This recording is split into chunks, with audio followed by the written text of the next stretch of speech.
Hello, welcome to Stageworthy. I'm Phil Rickaby, the host and producer of this podcast. Stageworthy is Canada's theater podcast, and on Stageworthy, I talk to theater makers of all kinds, from actors to directors to playwrights. If they make theater in Canada, I talk to them. Some of the people I talk to are household names, and the rest are people that I really think you should get to know. Stay tuned to the end of the episode because I want to tell you about what's coming up next week. But this episode, I'm talking to Marla Torgerson. Marla is a Calgary-based singer-songwriter who's created her debut theatrical work, Sinner. And this is a conversation where we talk about her show, which is about leaving fundamentalism in religion and just finding your own way in the world without religion. It's about evangelical culture and things like that. And just I really enjoyed this conversation. We go all over the place while learning about Marla's show, Sinner. I hope you enjoyed this conversation as much as I had having it. So here's my conversation with Marla Torgerson.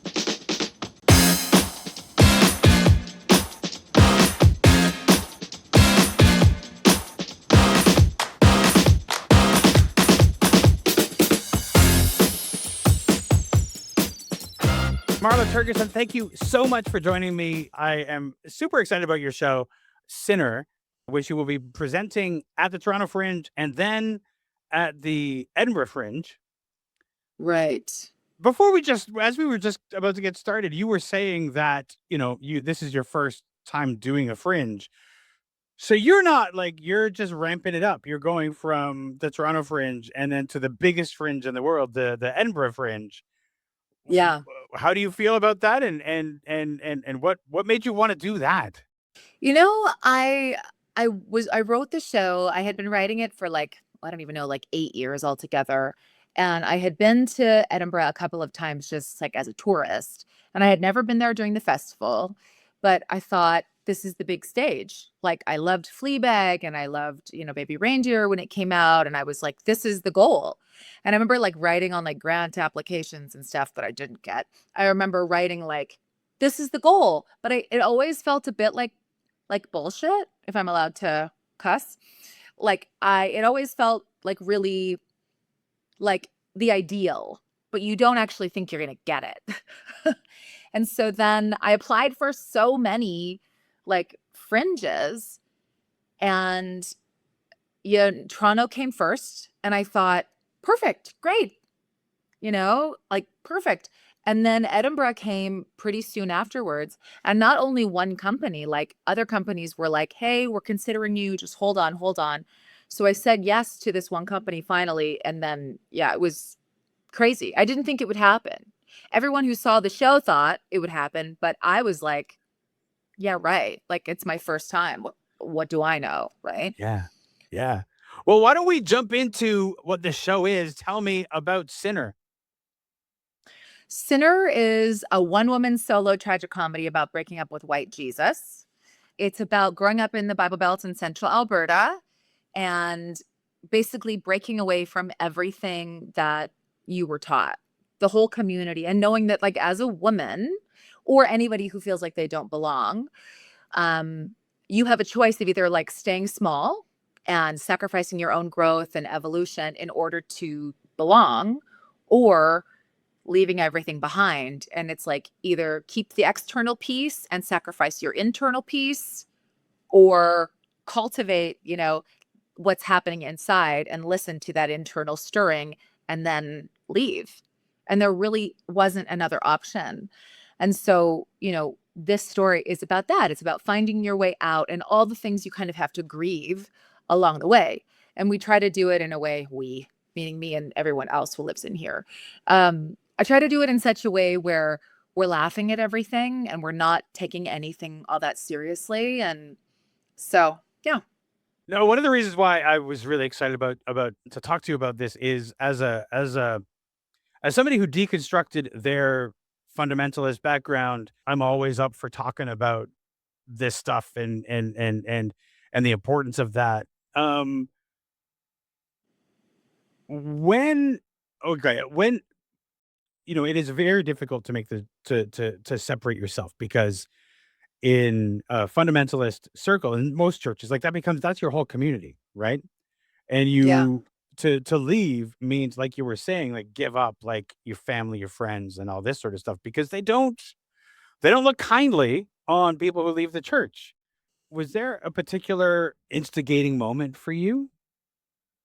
Yeah, I mean, it's in the show. Like, there was something that happened in my family that made me go like, "Oh, these people who are telling me I need to stay on this very black and white road and that this is the way, they are full of shit." Like realizing that like the people who they're supposed to be setting the standard for you to live up to, they're just not like it's not there's something that's not real. So why am I holding up this standard to my own detriment, if these people who are supposed to be the adults aren't, you know? Yeah. No, the whole thing, but you were talking about like how there are these things that are meant to keep you feeling small. And Yeah. it affects everybody, right? Because the hierarchy is the minister or the like the preacher, the whoever is also the sub preachers or whatever, and the leaders in the Yeah. church, and then the men of the church, and then everybody below them. But they're even the men of the church, they're subservient to the people above them. And so it's like, don't get outside of your know your place. It's very much a know your place society with Yeah. very restrictive rules.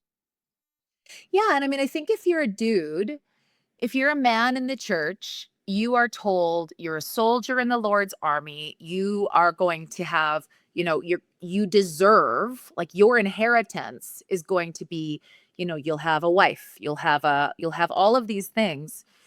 And all you have to do is be obedient, and then you'll get to be an inheritor, a co-inheritor of the children of the kingdom of God.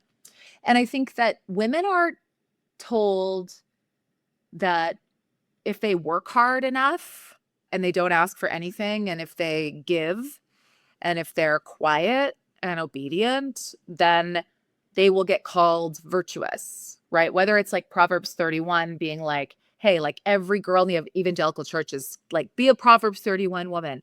What does Proverbs 31 say? It says, work, get your own stuff. Like King Solomon is saying, hey, girl, buy your own land and plant a vineyard. So it's like the men are subservient to the other men because I think it seems to me, and I'm sure there will be men that, have a gripe about this, but it seems to me that a lot of men really like being told what to do. Tell me what to do. I am a soldier in the Lord's army. Yes, sir. Like, I love that. Whereas a lot of women, whether it's like postmenopausal or women who just kind of have an awakening at some point, they're like, they're very subversive. And so if you teach a woman that her virtue is being silent and working hard and being like the engine, the fascia of the body of Christ, then you can kind of like subvert that power and that like the if a woman starts to privatize her own energy and her own kind of magic, if she starts to privatize it, it really can make the whole system fall apart. Whereas men easily are, it seems to me, they're like, yes, sir, tell me what to do. Let me turn my brain off and be told I'm a good boy for doing A plus B plus C. Yeah, I fully agree with that. I mean, the whole thing is about, it's the enforcement of a patriarchy, and the patriarchy means that you follow the rules and you do what you're told. Right. And often what you're told is, be a man, do the thing, like all these sorts of things that are just like so restrictive.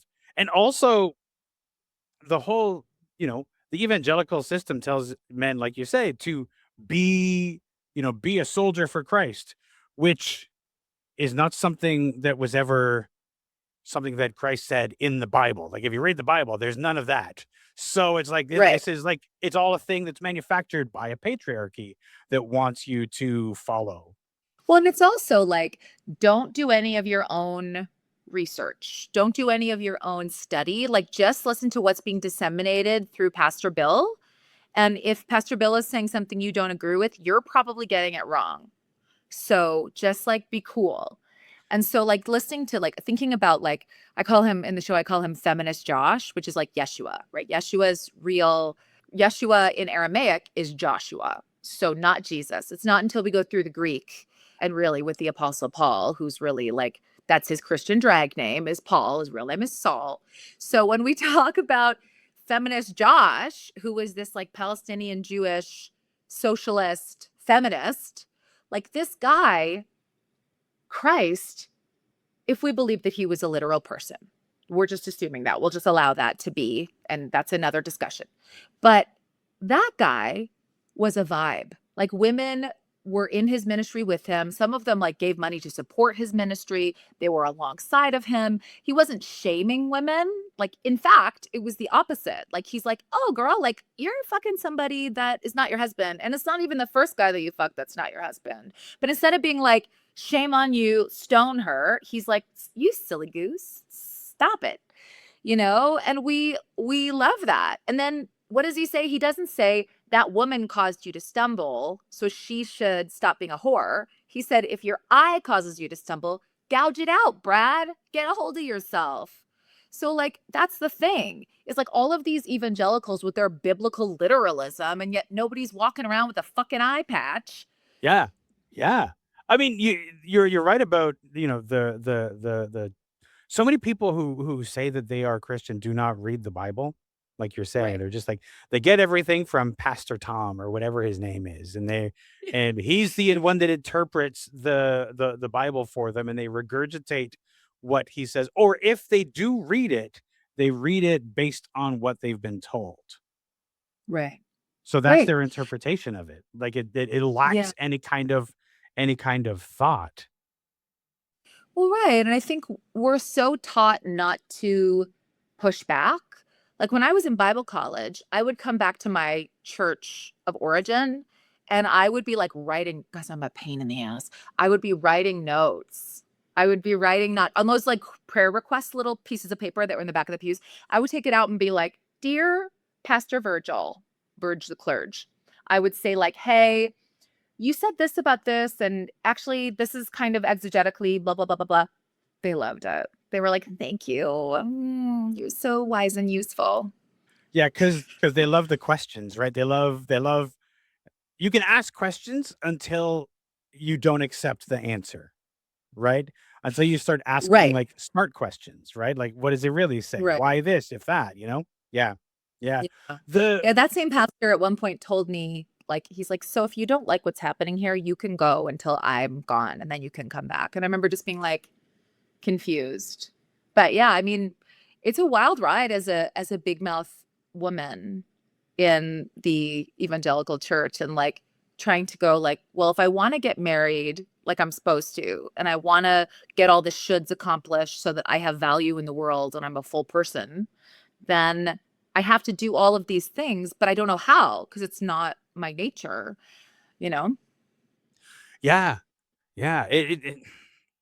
The listen, I think that the evangelical church is, now that I've been out of it for like 20 years, and I feel like probably no longer than 20 years, but I feel like only within the last 10 have I been able to like finally shake enough of the indoctrination off Yeah. to be able to like function as a As a good thinking person. person. Yeah, yeah, yeah. Yeah. And it's funny. It's Yeah. funny how that happens. Yeah. It's really funny. It's funny to like see a TV show that has like two guys kissing and then realize in this like moment of like internal, like that you still have places that inside of yourself that are colonized by that ideology. Yeah, and I'm the same as you in that, and it's just the last like 5 or 10 years that like I feel pretty, I feel like I've exorcised all of the demons, but it's wild to think like I remember thinking people who are not Christians, why are they nice? They have no reason to be. Why are they good people? They have no reason to be. Like there wasn't this fear of hell and this like scoreboard in the sky that, is keeping them in line. And now I feel the exact opposite where I'm like, "Oh, you're only being nice to me because, because Santa upstairs is holding something over your head." Yeah. I remember it's funny because you do start to look at people who are evangelical or like religious in a different way than you used to. Taylor Tomlinson in one of her acts talked about like when she sees her friends becoming Christian, it's like watching somebody get back together with the abusive boyfriend you used to have. Like, like. Yeah, totally. And I remember I Totally. was like encountering somebody who they like watching a thing and they were like, "Yeah, I'm Christian," and this, that, and the other. Then they said a phrase which I found particularly triggering, which was they said, "Christ is king," and I was like, Oof. I was like had a reaction, and my girlfriend was like, "Why does that make you react?" And I'm still kind of unpacking everything behind why I reacted so viscerally to that phrase, but also a part of it is that some of the worst people I know have that on their uh, uh like social media profiles. Yeah. I think it's such a it's hard to explain. So I have a very like you, a very visceral reaction. And I guess my the first thing I think is grow up. Really? Are we still doing this? Like, are we still doing this in 2026? She is she still around? Sophia? That's of course in the beginning was the word, and the word was, you know this. Do you know Yeah, this? yeah, yeah. So you know this? So the original was not logos, it was Sophia. So really Jesus is a they them. Anyway. I mean, if you want to get into it, like you could talk about all the things that are stripped out of the Bible, God had a wife, and all this sort of stuff. Yeah. And the Yeah. important role of women is there if you know how to look for the breadcrumbs, but it's Right. been sliced out of the Those Bible. Nicene motherfuckers just ruined Yeah. everything. I mean, Paul sort of started Totally. it, right? Paul No, I started know. it. Or no, actually, it may have been the person who was posing as Paul, but it gets all very messy in there. Right. No, Paul is definitely she has this. We Paul needs to take a big breath. Like, Yeah, girl, like you know that Paul and Barnabas were crashing Grinder every time they went to 100%. court. Yeah, 100%. every time. And then Barnabas just aged out, and Paul's like, I'm more into twinks. So he ended up with Silas. And then they're like, they got to Rome and they were like, girl, like it was certified bachelors all the way around. 100. Wild. Absolutely. Absolutely. Now, So, a lot of people who, you deconstruct your faith and it is a deconstruction. We'll get into that in a little bit, but it can be a very serious thing, like that whole process, and it can be yeah. painful and it can be awkward and it can be weird. But in your play Sinner, you've said it's a tragic comedy about breaking up with white Jesus. So Yeah. how did you come to the comedy? Well, here's the thing. I think that traumatized kids, sometimes when you're trying to draw blood away from what hurts, you create a humor tumor, right? Like you create something in yourself where you're very funny and you know how to like make the scary people in your family laugh, or you know how to like gauge your audience and figure out the way to soften things or make things less scary through making people laugh. And I was that dancing clown. I think a lot of, sensitive kids, it's your only way of like coping with it. So that's a coping mechanism for me. Hillary McBride is my therapist. She's been my therapist for like 12 years and she's fucking amazing. And I remember the first day that I made a joke in therapy and she didn't laugh. And she's like, I know that this is your way of coping. And so I'm going to teach you that I'm not going to laugh at your jokes, which I'm like, well done. How are you doing that? I'm hilarious. But she's like, I'm not going to laugh at your jokes because I need you to know that I still am going to be here for you and I'm still going to stay connected to you, even if you're not funny. So I really think, like, what does Richard Rohr? Father Richard Rohr says the true self is unoffendable. So I test that theory in my show. And I use this kind of like outsized humor that I have to go, why is your God so sensitive? Like, why is he such a fucking baby about his name, about like he's jealous. He's got this, like, he's such a sensitive baby. Like, why are we all such, like, this is not that serious. And if we can laugh about something, it feels like one of the last steps of integration. to go like, none of this is that serious. This is all this big cosmic joke. If you believe what I believe, then we're all these kind of like souls, these like universal consciousnesses that are in these meat suits, just playing a game, right? There's nothing that serious. And it's only when my ego gets attached to something and resists that I am miserable. So I really want to go, okay, what is it that still offends me and why? In the same way that you're saying, like, what triggers you? My thing is, like, I make jokes, like, this is one of my pieces of merch. Like, can you see that? So it's a Yes. pin and he has a scrunchie because it's the desert. So, he has long hair. Anyway, and my thing is like, if there is one God and he, she, they created the universe, why are they so fucking sensitive? Why is it that we have to be so careful with our verbiage and with our behavior, and we have to only eat certain things and only do certain things, only wear certain things? What a big fucking baby. So my thing is, we should be able to joke about everything because it creates connection and it softens us, Yeah. Yeah. It the whole, like, the idea of, yes, God is perfect, but also really jealous and sometimes really kind Yes. of angry about things and sometimes kind of abusive. And he turned that woman into salt once because she looked behind her and like all of these things. And it's like, but you said perfect. Yes. That's right. And like God our Father. But like if your earthly father, my earthly father is not a perfect man, as you will see in the show.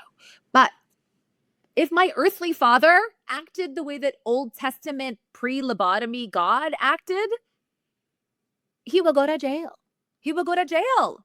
Yeah. So I'm like, we're not talking like post-lobotomy, the Lord is gracious and compassionate, slow to anger and rich in love. Not him. OT? OG, God? Come on. Yeah. Yeah. I was looking Yeah. online, and of course, because the show as it is hasn't been performed yet, there are a few testimonials from people who've seen workshop performances that I was able to find.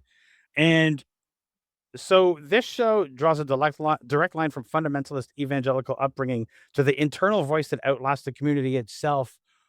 What is that voice for you? I think for me, the voice inside of me that is the continuity, the through line, is the universe, that resonance that you feel at Bible camp, that resonance that you feel at a worship service where you're raising your hands and crying and you feel it. Like it's real. You're like, I am in this and God is real. And, you know, that through line, reading Eckhart Tolle, A New Earth, or listening to the Liturgy podcast with Pete Holmes, where it's episode 2 of him being there and him talking about non-dualism. That resonance that happens where you're like, your internal knowing is like, it's like a warm bath. That is the through line. And so now I'm waiting for that. And I'm going like, okay, where is that? And so that's the thing. I mean, it's ironic now because if I was in a worship service like that, I would probably burst into flames at this point. But back then, it was like that was the thing. Like in Red Deer, you go to Crosswalk and all the cute boys are playing on stage and the songs are so good and you're all like, and the God of peace will soon crush Satan underneath your feet. Huh. Like 10 out of 10. Yeah. Were you were you in a mega church in Red Deer? No, there were not mega churches yet. Okay. When I was a kid. So I grew up in the Alliance Church in Red Deer. Oh, I And did the some time mission, in the Alliance Church. I did you some did time some there. Yeah. time. Yeah. Nice. Yeah, ours was she was a messy bitch, that one. Yeah, we had some very interesting scandals. So, yeah. So I Yeah. think now As my churches parents go often to the do. Yeah. yeah. My parents go to the mega church there now. And it's a missionary church technically, but yeah. Yeah, I was in Red Deer in 2022 or 3, and I drove by. I had to drive by the mega church there every day, and I something in me is always like, mega churches Yeah. shouldn't exist. Like, mega churches should not exist. Yeah. Yeah, and it's the modernity of we're gonna build it so it's ugly and it looks like a Costco, right? Like you Yeah. can't have the ego of, having this being it having it be beautiful, right? Like we don't want to spend money on that. We'll spend money on a slide to go from the children's part back down to the foyer. But we will not make it beautiful because modernity says none of that matters. And you're like, Right. ma'am, or Yeah. also, you have a huge addiction problem in Yeah. your town. Massive addiction problem. I'm not saying they don't do anything. I know they do as for a fact. I know that they do. But you can do more. Like the amount of money that y'all make. Well, that's why I Anyway. say that mega churches shouldn't exist. Is like, if you have the money to build that church, that money should be going somewhere else. It should be going to food programs. It should be going to housing. It should be going to drug programs. It should be going to Exactly. it should be going to the least of these. When you do this to the least of my No, brethren, you give because it up to white me. capitalist Jesus disagrees. White capitalist Jesus wants you to have a boat. He wants you to Right. have Mm-hmm. a mansion. He wants you, yeah, white capitalist Jesus, you're expecting a harvest. When I went to this Black gospel church on the military base in Korea, there was a song of theirs that was like, I'm expecting a harvest and it's gonna rain in my life. And it was everything was about getting your money from God, getting your bag. And that's really what it's about. Evangelicalism. That's why the capitalist elites love Mm-hmm. evangelicalism. Because capitalist Jesus is like, you deserve it. You deserve it. In fact, the faithful, they can be tax evaders because we are. And Yeah. it's one of those things like it's wild. So yeah. Yeah, because it's the co-option of the prosperity gospel, which has become the Bible, the prosperity gospel, where the truly faithful get rewarded with money and planes and Yeah. Yeah. mansions and all this stuff, and the rest. If you didn't get that, then you weren't faithful enough. Exactly. Yeah, prosperity gospel. Yeah. It's one of those things like I don't see I've always said like to me having being rich like that is evidence of your lack of faith Yeah. because if you were like Christ, who probably stank and was disgusting with all of his like assholes that followed him, like if you were like Yeshua, you would be, and you had faith, you would go, the Bible actually says that what I give will be multiplied. Hmm. That what I give is evidence of my faith. And if you believed that God was going to take care of you and that what happened regardless was God's will, and to help you become a better person and a better follower and a better, then you would give. Everything would flow through your hands like water. Like you would hold everything with an open hand. And it's this fearful, like, we're right and you're wrong, and we have all this money, and, it all is the same. It's this like fearful, egoic, like, yeah, it's wild that no one seems to be able to see it. Yeah, it's the fear that gets me in the church. It's the fear of the other. It's the fear Yeah. because that is fear and anger are very motivating, and anger often comes from fear. So Yeah. if you can keep people afraid of the other or something they don't understand, then you have more power over them. And the church is about power, so we can get more money, so you can build another mega church.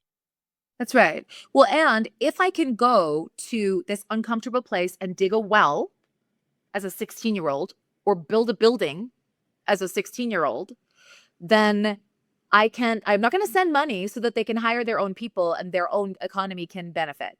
I'm going to send these 16-year-olds and we're going to go to this place with melanated people and we're going to take lots of photos and then we're going to put them all up on the wall in our sanctuary. And then we're going to feel so good about it. You know why? Because they're staying over there and Yeah. we've done our part. Check, check, check. And it's just like this, like, I'm sorry, colonialism. Really? Like, really? So I don't know. To me, it blows my mind. Yeah. I mean, yeah, absolutely. And the shows this show, your show seems to have had an effect on a lot of people who've seen it. Yeah. Some people have described it as theatrical therapy. Is that something that you're comfortable with? Or how do you Yeah, manage that you kind of know, thing? I've had a lot of therapy myself. I am not a therapist, but like at the end of the show, I've had a lot of like boomer women especially come up and like sob in my arms and tell me their secrets and stuff. And a lot of people, like I've had people write me very long messages about, the catharsis that they have found.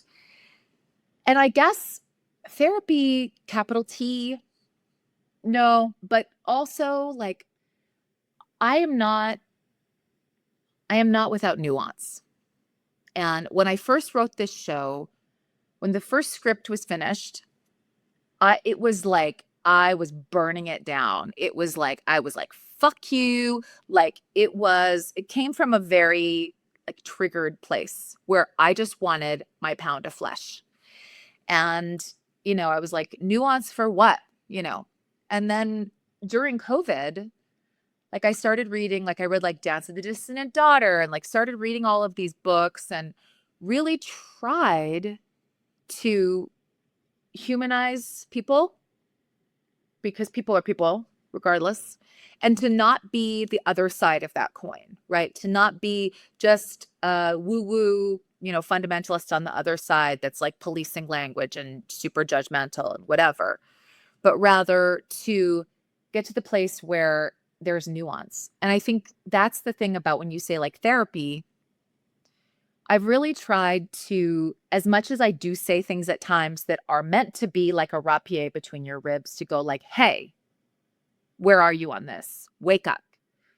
I'm also, nothing is by accident. There's a lot of intentionality there. And I do know that there will be triggering themes because that's life. Like life is triggering, and honestly, boring otherwise. So, yes. Am I a therapist? No.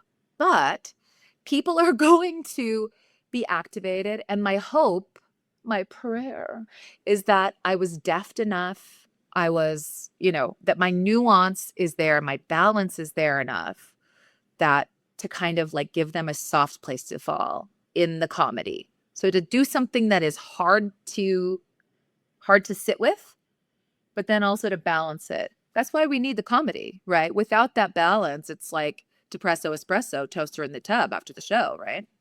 Well, that does make it theater, right? Because theater, if it's a serious topic, you have to balance it out with something, right? Other way, and it can't all be jokes because it's got to be. You got to have something a little with a little weight to it. It's that makes it theater. Before I get into a little bit about more about you outside of the show, I do want to ask about the fact that um, this is specifically a Canadian evangelical story. Yes. What does that mean to you? Well, my grandpa and my dad's brother were both American preachers. And I've lived in the States and it's different. And I would, like I said, I was in a gospel church on a military base. So I've seen the different demographics.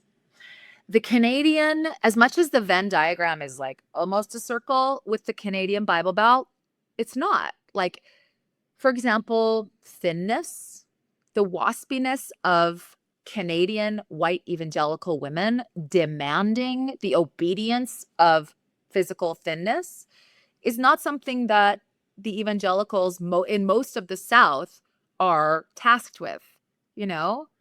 And it's it's very different. I always say like the Canadian Bible Belt is like a thin 90s belt, right? It doesn't carry any of the weight that the American one does, you know? And so it's the same. It's a Bible Belt, but she doesn't have political power really. She's not carrying the weight of the national identity. But the crazy still exists. I mean, uh, it kind of goes hand in hand with the evangelical church in a lot of the ways. Like that kind of I remember when I was in it, the idea of make sure that, if you're on the subway, read a Bible so that somebody will, "Well, what is that you're reading?" And then you will get to witness to them. Like people don't know a Bible when they see one, which is part of the evangelical delusion. Like people don't know what Right. God is. People haven't heard of Jesus until you tell them. But It's true. I can see them on the subway or in a on an airplane, and they're there with Right. their Bible. They've got it open. It's all So just so gross. it Ugh. and performative. It's all about the It's so, performative. of course. Of course. Well, and it's the same people that they pray before their meal and they tip 10%. And you're Yeah. like death penalty. You're Yeah, like yeah, yeah. jail time immediately. So that's the thing. Like all of the performative bullshit. I mean, I was that, right? Like when I used to see the people with like the big gory signs by an abortion clinic when I was like 16, I was like, I want to do that. Yeah. And now I want to yell at them. Yeah. Mhm. So yeah, it's a wild. I always am like, I said to a girl once actually, because I live on 17th in Calgary and they're there sometimes right in front of my place. And I said to a girl, I'm like, look, you're gonna get your frontal lobe all like developed and you're gonna regret this. You're gonna feel really dumb. You're gonna feel really embarrassed that you were yelling at people with this dolphin embryo photo that you're Yeah. holding. Yeah. It's yeah. Yeah. So Yeah. it is a really Canadian show in that, like, yes, there's a ton of overlap with the Americans, but some of our female ideals are different. And yeah, the Alberta Bible Belt. And honestly, there's so much overlap with like the Mormon fundamentalists and like every fundamentalist faith can definitely like sink their teeth into this, but it's a uniquely Canadian story, you know? Yeah. Now, this is your first theatrical project. This is your first Yeah. theater anything. So, what you were a musician previous to Yeah. that? You're a songwriter.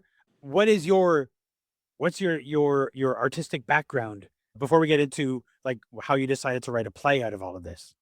Well, I'm an opera girly. Like I have a bachelor's degree in classical voice and I've been a singer-songwriter for like I don't know 20 years, 15 20 years.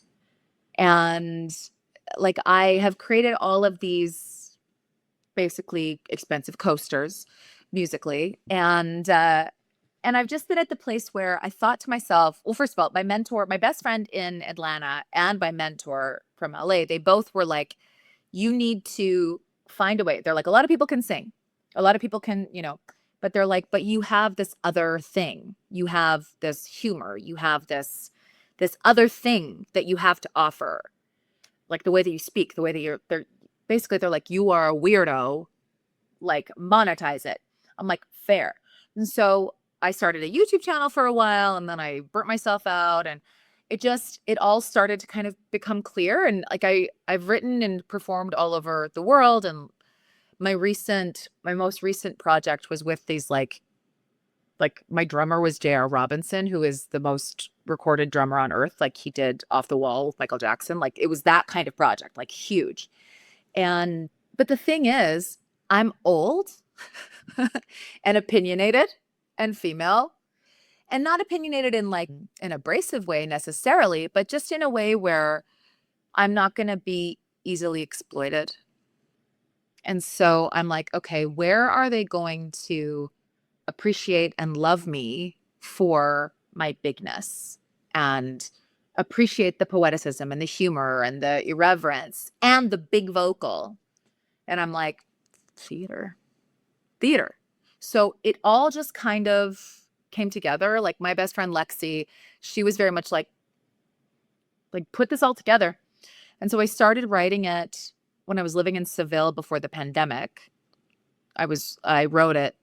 I wrote the full script in like 3 weeks. Like it just poured out like 30,000 words. And it all just felt so easy. Like there was something about it that just felt on a universal level. Yeah, it just felt easy. And I had I had tons of songs that I had written over the years that I knew were really good. And then honestly, when I had to write the like comedic songs, I wrote them all like in like 45 minutes each. Like it all happened so quickly.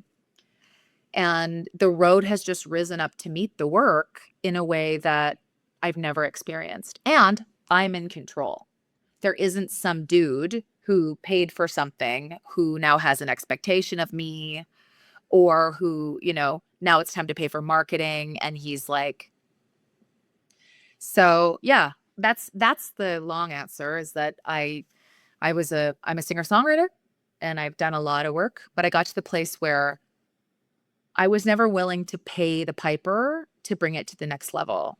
And what I know about my theater friends is that my personality and my grit and bringing everything together gives me something that's actually pretty sought after in this community.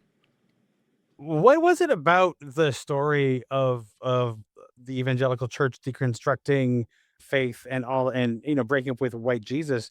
What was it that felt theatrical to you? What was it like as you were thinking, like, I want to do something theatrical? What was it about these things that felt like, oh, this is the theatrical thing I need to do? Well, the original script was very long. Like it was most of my life. Like it was all the way through like coming back to North America and dating and all of this stuff. And then when I was trying to hone it down to its essential oil, I was like, what is the center of this? The center conflict and the pivot and the mental breakdown was leaving behind Christianity. But then when I was thinking about it and I had to create like a subtitle, I'm like, well, I'm not I don't want people who still have a relationship or who have a spiritual life that is kind of fluid and malleable to think that this is a pound of flesh kind of a thing. And so the white Jesus part of it was like, no, no, it's this very specific thing. And being in the world right now where America is such a mess and white Jesus is really reigning supreme, I really wanted to, it really became clear to me that like this part of my story, I wish I had had a story like this when I was going through it. But there wasn't anybody talking about deconstruction when I was deconstructing. And so, somebody making fun of things, some of the jokes that I make in the show would have really offended me like during my deconstruction. But saying at the beginning of the show, like the first slides, there's that Father Richard Rohr quote is there to go like, just pay attention to that. And so this part of my life that was the deconstruction is the difference between getting to be this person that I am right now, which is she's great. She's like, and the person that I would have become if somebody had proposed to me in Bible college and I had become a pastor. So it's the pivot. Yeah. Yeah. As soon as you said if somebody had proposed to me in college, I was like, whoa. Because we all, like, if you were Yeah. in, like, when I was in it, it was about like, okay, so you can go to college, but it'd be great if you go to UBC, if you go to sorry, the Upper Canada Bible College or Trinity. whatever it was. You go to Yeah. college and study the Bible. Go to Bible college, and then you can Yeah. become a preacher. If you don't do that, well, at least you've studied the Bible, right? The thing that I don't recall anybody coming out of those programs with was the kind of faith shaking reaction that people I know who went to seminary came out with. Like, Oh, that's interesting. I had a friend who was like, I'm gonna take a theology course at the seminary, and my dad took a theology course when he was going to seminary, and they both had this same reaction because there would be this like eye opening, like, they never told us this. This has been hidden from us. This is like I've been lied to my whole life be about what's Right. actually in the Bible. And then somebody goes, of course, that's all great and all, but no church will let you preach that. Right. Oh my You God. can never Yeah. say that in a church. You can never say that on the pulpit. And it was like, Yeah. oh, Wow. right, because the congregation will riot if you tell them the truth. How sad. That's so, to me, like to think about how could you go on to be a pastor? How could you go on to feel like, okay, this, I know this truth, especially teaching the Pauline epistles, like especially teaching the work of Paul through the evangelical lens, which is, of course, Paul says some stuff that's great, but the evangelical pastors are talking about women through a Pauline Yeah. lens.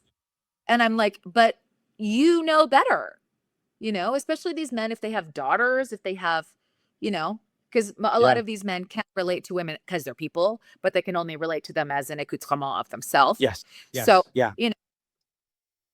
So I don't know how you go through your life like that, how you go through Yeah. your life knowing the truth, but disseminating something else. That's wild. I know how my dad did it. I know how my dad did it in his church, and that was he would slide these things into the sermon because he was in a Anglican church, so it wasn't like evangelical. He could Right. slip a few things Well, in. right. And Anglicans, they have their more serious churches, and then they have Mhm. their what I call their gluten-free churches. Yep.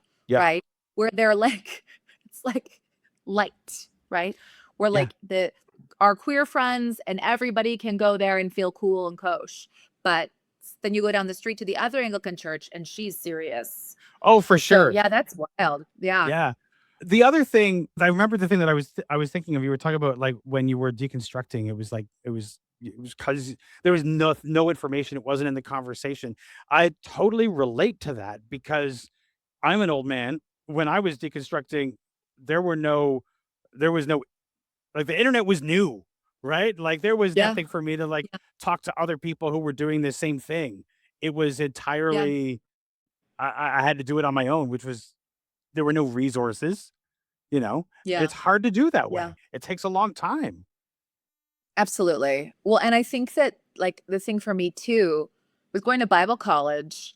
Everybody I knew when I went to Korea after Bible college, everybody I knew was married. Everybody I knew was having kids. Everyone I knew was on a very distinct, specific path. And it was the path that my parents would have preferred me be on. And Mm. so it was like I'm already on this weird path. And then something happened in the family that was so jarring that it shook the very foundations. And I was like, what am I doing? And so it was just being adrift, I think. It was, yeah, can't really explain it other than just like, I think I articulate it pretty well in the show, but yeah, I don't know. There was no one else that I saw. There was people who I was like, you are going to hell. You Christmas and Easter Christian, you're going to hell. Mm-hmm. And then realizing everything that I did that I would have condemned other people for brought me into a more connective place, into a more empathetic, universal space where I really wanted to be better. But when it was, I have the market cornered on truth and I'm better because I'm an evangelical and I'm one of the 144,000 that's going to get to go to heaven and have a roller skating pizza party with white Jesus. Either I'm that or I'm a sinner who does all the sin things and I am like everybody else. And that sucks. I'm an Enneagram 4. That sucks. So my thing is like, it was one or the other. You're black and white, but you don't get to grow. And you have to just give all of your goodness to everyone else so they get to grow and work your ass off as a woman. Or you can have a universal connection because you are flawed and you are not in denial and you're telling the truth and you're vulnerable and you are nuanced and there is gray. You can't have both. So this option, after I sinned my very first sin that counts, I was like, those sins. Those sins. Yep. Those sins that are the real sins. Once I did my first real sin at 22 in South Korea, I was like, okay, well, that's the first petal of my Beauty and the Beast sinner rose. And once all the petals are gone, then I'm just a sinner and there's no going back. So yeah, it was, nobody taught me, but I felt that transition of like, shit, now I'm like everybody else. And there's something really warm and resonant about that. And there's something pretty mortifying to your ego about that, where you're like, well, shit, I really liked being better. Like, this sucks. I mean, at first, I definitely felt that way, and I don't like being better now. It's like I like being like everybody else. You know what I mean? Yeah. Well, yeah. And my thing is, when I'm around people who were raised like you and I were raised, And I come in with this wide open energy. And I come in with this saying all the things and making all the jokes and being myself. It gives everybody permission. It's a permission structure. For you, if you fuck up, you're still safe with me. If you do something that even that I don't love, there's still a safe place here. And so that's the thing. Like I have been, like my partner is like, sometimes Marla, you're the idiot and sometimes you're the oracle. And he's like, being able to be both, to make the jokes and set the emotional thermostat like you did in your codependency in a way that people feel like they can relax and be themselves is the opposite of what I did when I was a puritanical asshole. Yeah. So I have penance to make up too. So, so I think that's where we are. Yeah. Yeah. I mean, I could go on about this stuff for a long time, but I mean, because you're talking about like the sage and also kind of the fool, which sort of also falls into, there's this concept of Christ the clown that a few people will follow, and that sort of like leads into like the musical Godspell sort of plays with Christ the clown, that sort of thing, and it encompasses all of these things, which again are not white colonial corporate Jesus, Right. Yeah. I do want to ask about the process of the development of this show, because I did find, some references to some workshops. How did that work? Where did you do that? And what was the reaction?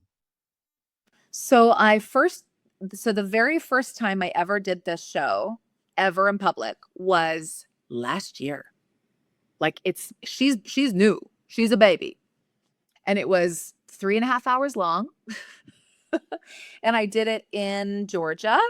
My friend has my best friend that I was talking about before. She has something called the Music Barn in a play in Chattahoochee Hills. And so we just invited her little community that like she lives in this little town. And we just invited people to come. And I just did a bunch of shows over and over and over and over again, and then talked to people afterwards. And the very first time I ever did the show, the lights went up and everyone was sobbing. And I was like, what? And we talked, like they talked about it. Like these women all had this trauma response to it. Not in a way that was like, but in a way that just they felt like they were cracked open in a way to kind of address some things. We talked about some things, and it was, and this is like, we're almost at 4 hours and they are with me. Like they're like tuned in. So I did that. And then and my friend Margot, who was Mimi on Rent for a while in Rent, she was there and she goes, my advice is go back to Calgary, find somewhere that will let you do the show like twice a week for a month. And so I went to the center. I started calling all the woo-woo places. And I called the Calgary Center for Spiritual Living. And it's this place off the Blackfoot Trail. They have this great room with like pew chairs and like all the things. And they have an amazing band, like so good. Their music is fantastic. And I talked to their like clergy, and they were like, that sounds like it's right up our alley, actually. And so we organized it so that their church would come in, like they would sign up and they would come in and watch. And then I had a dramaturg here, Laura Jones is her name. And she was so brilliant because I had no fucking idea what I was doing. She was like, I'm going to take all the feedback and I'm going to compile it and I'm going to protect your feelings. And I'm going to, we're going to do some emotional, boundaries because it's still really fresh for me too. And so, so we did it over a month. It was last August. We did it all month and then into September. And then midway through September, we did 2 big shows, like with like gospel choir members and a full band and whatever. But everything before that was just me and tracks and guitar and piano by myself. And the feedback was fabulous. I did end up, it was crazy actually. After one of the shows, this lady started kind of ripping me apart. And then she said, By the way, I am a teacher. I am a professor at Prairie Bible College. And I know that's the place you were talking about in the show. And she was just like, and then I was like, oh, okay, got it. And honestly, like, she gave me a gift because I'm like, okay, I can't control, my codependence wants to watch every reaction and make sure that my jokes are landing and make sure that they're not too hurt and make sure that everything's okay. But I need it to be, I'm giving this to you. And what happens after that is none of my business, you know? And all I can do is curate it in a way that feels like I found that resonant spot, you know? And that's been hard. That's been really hard for me. Like, oh my God. So, Do you feel that you're still working on that? of course. Of course. Like my friend, I was just back down there. I was just back down in Georgia a couple weeks ago now. And my friend Margot again watched the show Where It Is. And because I'm trying to keep the 90-minute in the 90-minute. And Edinburgh is 60 minutes. So I'm like, oh my God, just anyway. So she's like, stop reiterating your jokes. Stop doubling and tripling down. And like, you know, like if they're not getting it, let them not get it and continue. She's like, because some of your jokes are very funny, but people just, they won't get them, or maybe they'll get them later, but it's not like, but don't waste your time asking for a permission structure from people, like going like, hey, but also, did you catch that? Like, you know, instead just let it go. And that's hard for me. I mean, it's the same reason why my parents don't know about the show, right? My parents don't know. And because I don't want to, I need to learn how to not be codependent and not to manage the emotions of these people, but instead to go like, here you go. Like when I first did it, the first two or three times I did the show, afterwards I thought, okay, I've got everything I've integrated. Like this work that I've done for integration, I'm good. I never have to do this again. Mission accomplished. And then my therapist was like, well, yeah, good. You've got it. And now it's a gift you're giving to other people and it's not yours anymore and you're giving it away. And that's, so that, like that transition, I think is where I'm probably 75% of the way through, where I'm like, now it's for you and it's something I'm giving to you in its entirety and it's not my problem anymore. And, you know, I don't know, but that's hard. That's really hard for me. Like that part of me, she's still sensitive. Like she still feels vulnerable when other people, and I mean, it's a kiddo, right? It's the kiddo inside of you that like when your dad's mad, you feel unsafe, you know, because it is an existential fucking threat.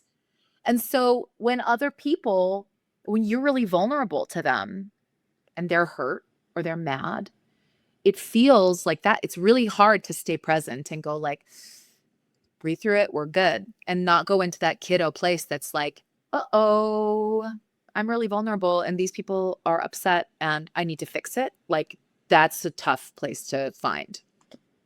Yeah. One of the things that's interesting, you know, you're doing this show at the Toronto Fringe, and you know, here in Toronto, we have evangelical churches. We have people who are standing on the street corner and they're preaching, they're doing their thing. We have a really an evangelical setting. You're doing this show, and there are people who may come who are part of that. In the UK, there is less of an evangelical movement. How do you feel? Because you know, you've done this in Calgary, you're going to do that in Mhm. Toronto, where there is like a tradition of evangelical churches, and then going to Edinburgh, where if there is, it's quite small. How do Right. you see that trajectory for yourself, and bringing this show to people of varying experiences with the evangelical movement? Well, the first song of the show is called the Opera Trigger Warning, and it's a it's a foray, like it's foray, but of course rewritten. And it's basically meant, and it's like put up your, like raise your hand if you consider yourself, you know, a fundamentalist, a musical theater nerd, a man, or a boomer, right? You're going to be offended. So You've been warned. So shut the fuck up. You know? Sorry.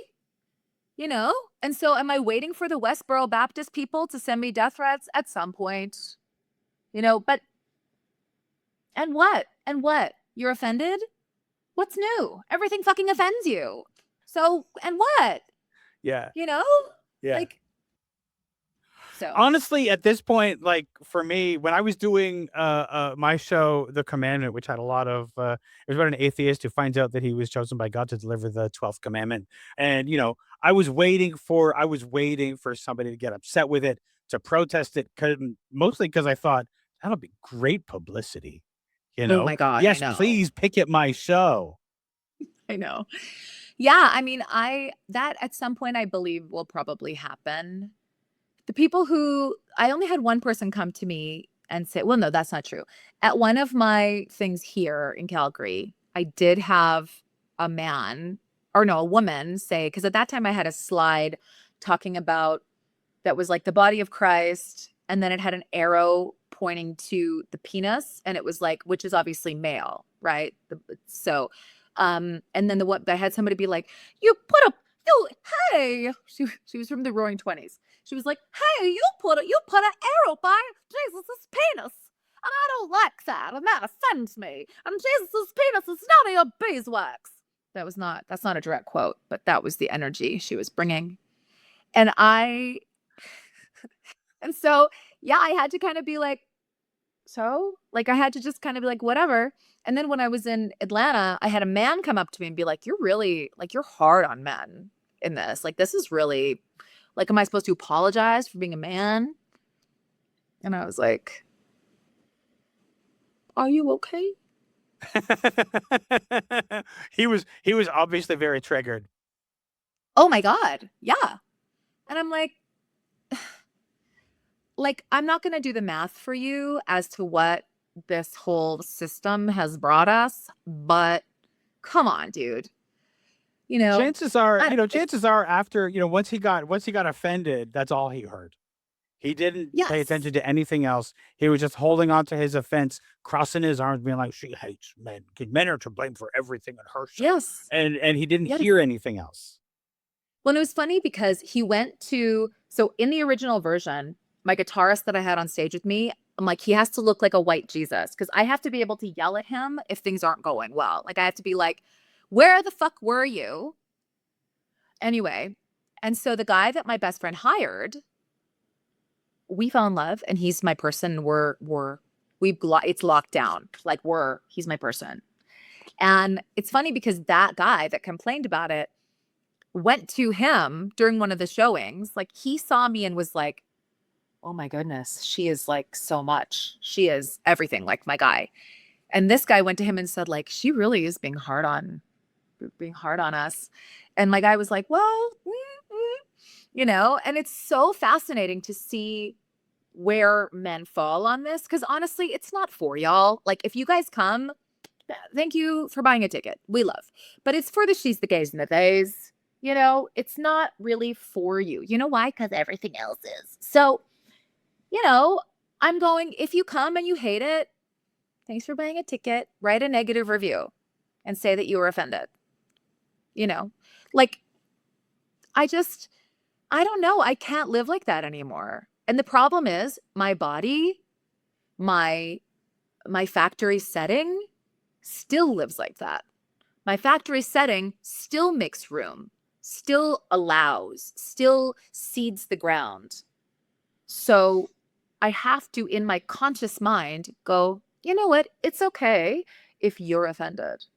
It's okay. Like, because the system that you set up has, disconnected you as well. And at some point, maybe you'll see that. And if you don't, that's okay. Yeah. It is amazing how that programming, especially for those of us who like grew up in evangelical churches, how that programming just sort of even now will come up, and it'll be like the programming just surfaces and you have to go, why am I thinking like that? Why am I reacting like that? Why is that thought there? And you have to like go through the thing again where you circle it and go, that's because of this, and carry the one and move it over here. Then Yeah. we could deal with that. Yeah, and I always feel so grateful, honestly. Like, I feel so grateful. I'm like, why is it that of all of my family, I'm the one that could see through the molecules?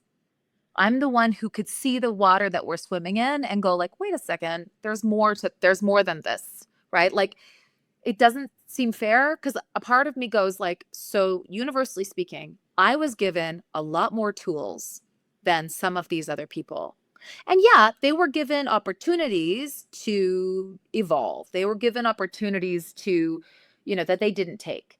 But a lot of it is just like you have the kind of brain and the kind of whatever confidence, like, that you can be curious, and you want something else. And that is like, what a gift. We didn't cultivate that. That's just in us. And so that's why I can have a little bit more empathy, a little bit more, because I'm like, you are, like I said to my nephew when he was younger, I'm like, some people only see primary colors and you see a rainbow, and you're never going to explain to somebody who only sees primary colors what pink is. And so you need to just allow them to be limited. Mm. And not from a place of like, I can see pink, but from a place of like, I understand that there is no point and that we are just, from our experience or from a universal design, we're different. Yeah. Yeah, for sure. Now, just in closing, In closing, I love that. It's very pastoral of you. I We know know we're going to get to go for lunch I soon. should do a Yay. processional and we'll go out for our Sunday lunch after. Can you do an altar call? Because I need to be saved today. Oh my God, I don't even know. See, I've been so far away from the evangelical church that I don't have an altar call in me. I would have to relearn how to do that, and that's not a place I'm going. And now I'm going to go to hell, and it's your fault. Oh, So I'm thanks a so lot. sorry, but I don't believe in hell. So, um, but in closing, I was curious about, this is you're doing the show essentially, in its current form for the first time at the Toronto Fringe. Yeah. What are you most looking forward to at this Fringe? I'm most looking forward to the joy of it. I'm most looking forward to the Fringe audience that is there because they love theater, they love musical theater, and Besmarais is such a good venue, and people are just there to be tuned in, and they want to laugh, and they're on your side. The joy of that, the joy of being with other creatives. After the preparation, which is such a gauntlet, and you're like, now I'm poor enough to sell foot pictures. But like, it's one of those things. It's one of those things where I'm looking forward to just performing it and feeling that resonance with people and giving it, like, it's really come to this really lovely place. Like, the 90-minute version is so beautiful. And in Toronto, we get to where I'm using a full band. And, some of the guys from Forte, Gay Men's Chorus, are going to sing. And it's just like this beautiful thing that like we in Canada get to experience together. And it's like, it just feels like fertile ground for the message. And like I'm meeting a moment, and there's so much that will bloom from it that it just feels good. I just feel grateful, honestly, for the experience, for the availability of that experience. Awesome. Well, Marla, thank you so much for joining me. I really appreciate it. Looking forward to Sinner at the Toronto Fringe. Thank you so much. Yes, thank you. Thank you for listening to this episode of Stageworthy. I will get to the episode. I will talk about next week's episode very shortly. But first, let me talk about my Patreon. I can't do this show without the people who've chosen to back me on Patreon. It costs money to do so many things with a podcast, even though the podcast is available to you as the listener for free. And your support helps so much. And the people who have chosen to back this show, I'm so grateful to them because they're the reason that I get to keep making this show. If you want to help me to make this show, if you want to help me to grow the show, to keep making it, please consider becoming a patron. Go to patreon.com/stageworthy and become a patron. Patrons get early access to episodes. We'll have conversations about things that are happening in the theater world. And the more people who do join, the more I'll be able to offer to my patrons. So please consider joining, becoming a patron. Go to patreon.com/stageworthy and become a patron. This past Monday, I hosted a live stream Fringe preview with Janine from A View from the Box, Ryan from The Cup, Ryan from Plates and Playbills, and Alexandra from Being Dramatic. It's a conversation where we talked about the shows we're looking forward to, addressing some important issues about the Fringe this year, just generally talking about Fringe, because we all love it. So you'll be able to hear that and watch it on the YouTube channel on Tuesday as the episode next week. Stay tuned next week for that replay episode, and thank you so much for listening.